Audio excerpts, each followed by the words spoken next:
ସେହି ବ୍ୟକ୍ତି शानदार होता है जो व्यक्ति सठिक और ईमानदार होता है। जो व्यक्ति सठिक और ईमानदार होता है। नमस्कार, मु सुनीता सबुदिन भली आज मध्य गोटे क्षुद्र अनुचिंतामूलक गल्पटे कहबी।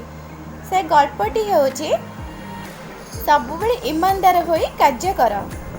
थरे जड़े राजा तांकर 3 जन मंत्री को पाखक डाकिले एवं कहले तमें 3 जन जाक आम बगीचा को जाओ, गोटे समस्ते गोटे गोटे बस्तार सतेज सतेज फल सब भर्ती कर। जो मंत्री प्रथमे भर्ती करके आणिक आसबे से व्यक्ति 100टी सुना मुद्रा पाइबे। यही कथा शुणिक 3 जन मंत्री धाई गले बगीचा को जीवा पर प्रथम मंत्री तरफर हो सतेज सतेज फल सब तोलिकी बस्ता भितर भर्ती कले। राजा कहते से अनुसार करने पड़ो। द्वितीय मंत्री जनक कौन कले जितवाई बहुत शीघ्र से कौन कले अधा पचा फल जहाँ हाथ में पड़े अधा भल फल भर्ती करदे। किंतु तृतीय मंत्री जनक पुणी कौन कले से मन मन भाविले राजा तो फल गुड़िक सब काढ़ी देखिए ना, राजा दूर देखिए फल भर्ती होली से कौन कले अधा बस्ता कौन कले पत्थर भर्ती करदे। आउ अधा कौन कले फल अल्प उपरे रखिदे जितवाई। कि समस्त 3 जन जाक एक टाइम सरला। 3 जन जाक राजा पाखक दौड़ी गले।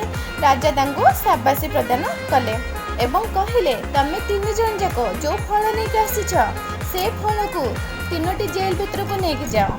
से जेल भितर केवल पानी पीबार व्यवस्था थी, कौन सुविधा नथिबो। तमें फल खाई जीवन बितेब। जो दिन ये फल सर तमें से दिन आसब आ सबुठ शेष जी आसो ताकू मु 100टी सुना मुद्रा प्रदान करी।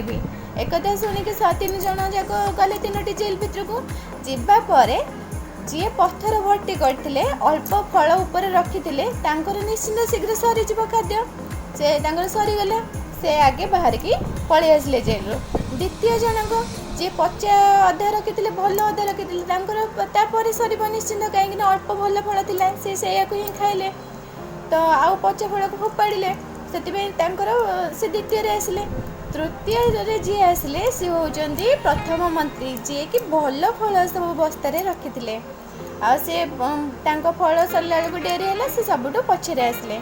तापर से जितेबाला आसिले राजा विजेता घोषित कले एवं 100टी सुना मुद्रा प्रदान करिले।